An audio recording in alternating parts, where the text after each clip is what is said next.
Nah, maka saya rasa kita tegakkan aja aturan-aturan yang disepakati bersama secara demokratis.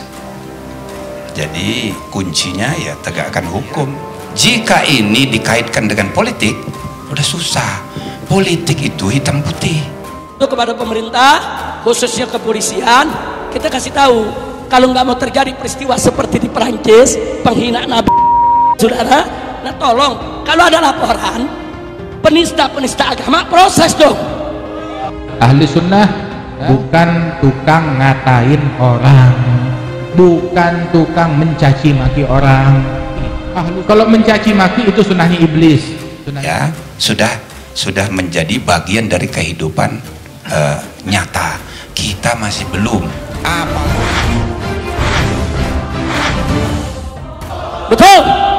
Yang menghina Nabi, menghina Islam, menghina ulama, proses, betul. Kalau tidak diproses, jangan salahkan umat Islam. Kalau besok takbir, siap bela Nabi, siap bela Nabi, siap untuk Rasulullah, takbir. Justru Nabi melarang dan mengharamkan perbuatan tersebut yang memaki kepada saudaranya muslim. Ingat, siapa saja yang mengganggu persatuan dan kesatuan bangsa akan berhadapan dengan TNI. Ya, saya sebut presiden yang akan datang, yang akan dilantik pada bulan Oktober tahun 2019 adalah presiden ilegal karena hasil dari pilpres curang dan zalim. Kemajuan peradaban suatu bangsa diukur oleh bagaimana tradisi beretika itu. Dari Sabang sampai Merauke kita turun ke jalan, lengserkan siapapun presiden yang Kalau kita bicaranya hanya halal haram, sulit kita ini berkomunikasi antar agama. Tapi kalau kita bicara etika, semua agama punya sistem etika yang sama. Saya ngeliat begini sakit jadi baik. Udah dah, jangan diterusin dah. Udah biarin lonte, biar rame lonte aja dah ngomongnya. Banyak di antara Habib-Habib yang tidak mencontoh panutannya, yaitu Nabi Muhammad SAW. Lebih baik rezim zalim dan curang ini yang bubar dan segera bubar daripada harus NKRI yang bubar. Jangan korbankan NKRI hanya untuk rezim curang dan zalim. Kalau kita hanya bicara benar salah, yang benar cuma kita, orang lain salah semua. Rame-rame turun, kita demo, kepung istana presiden supaya tidak kurang ajar. Presiden goblok.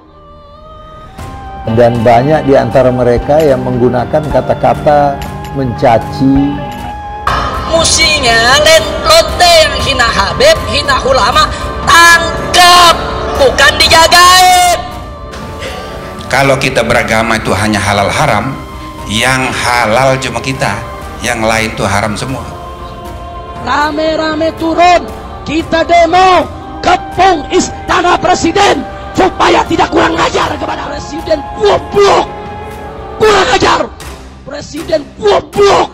Langgam pop, langgam rock, langgam lainnya saudara, kurang ajar, biadab, dilecehkan begitu saja, biadab, kurang ajar, sampai dianjing-anjingkan, itu kurang ajar. Dajjal istananya menjadi istana iblis. Nanti ujung-ujungnya, ya kan, kalau tidak mendukung ini namanya kafir. Jangan-jangan minta jatah kali. Kacau.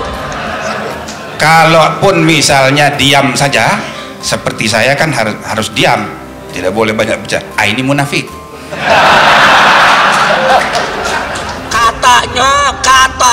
Katanya melanggar disiplin militer. Katanya tidak sesuai sabta marga. Unyil. Lalu kenapa ada prajurit TNI sekedar mengucapkan selamat datang kok harus ditahan? Kurang ajar.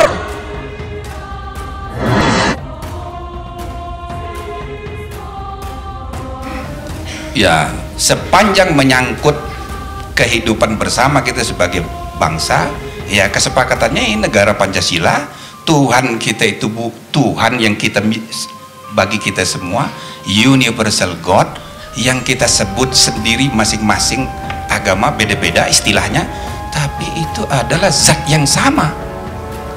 Nah, maka saya rasa kita tegakkan aja aturan-aturan yang disepakati bersama secara demokratis. Jadi kuncinya ya tegakkan hukum. Wahai para ulama, wahai para mubaligh, wahai para dai, ajarin kita cara nangis loh.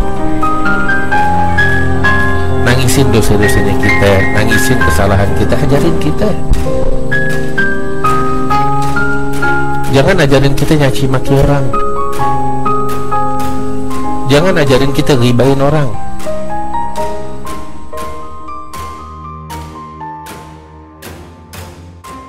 Mantan Ketua Mahkamah Konstitusi atau MK, Profesor Chimli Asyidiki mengunggah panggalan video ceramah HRS. Profesor Chimli bahkan menegaskan bahwa ceramah Imam Besar Front Pembela Islam itu merupakan provokasi dan penuh kebencian. Bahkan, ia menyebut aparat tidak bisa tinggal diam dan harus menindak tegas. Hal itu disampaikan oleh Profesor Chimli melalui akun Twitter pribadinya pada Rabu 18 November 2020. Ini contoh ceramah yang bersifat menantang dan berisi penuh kebencian dan permusuhan yang bagi aparat pasti harus ditindak. Cuitnya, menurutnya, ceramah semacam ini tak bisa dibiarkan begitu saja. Jika dibiarkan, provokasinya bisa meluas dan melebar, sambungnya. Mantan Ketua Ikatan Cendekiawan Muslim Indonesia itu juga meminta semua pihak menghentikan ceramah semacam itu. Profesor Chimli menegaskan bahwa ceramah penuh kebencian itu harus dihentikan, apalagi dengan mengatasnamakan dakwah. Hentikan ceramah seperti ini, apalagi atasnamakan dakwah yang mesti dengan hikmah dan mauzu'ah hasanah, tandasnya. Dalam video yang diunggah itu, terlihat HRS duduk di kursi dikelilingi para pendukungnya. Terlihat bahwa video tersebut merupakan penggalan video yang diunggah melalui kanal YouTube Front TV. Dalam video itu, HRS mengirimkan pesan kepada pemerintah, khususnya kepada aparat kepolisian. Kita kasih tahu, kalau tidak mau kejadian seperti di Perancis, penghina Nabi dipenggal. Kalau ada laporan penista-penista agama, proses dong, kata dia. Betul? Yang menghina Nabi, menghina Islam, menghina ulama, proses, betul? Sambung Rizik Syihab. Kalau tidak diproses, jangan salahkan umat Islam. Kalau besok ditemukan kepalanya di jalanan besok, tegasnya disambut riuh pendukungnya. Takbir, takbir, siap bela Nabi, siap bela Nabi, siap mati untuk Rasulullah, takbir. Bakiknya diikuti para pengikutnya.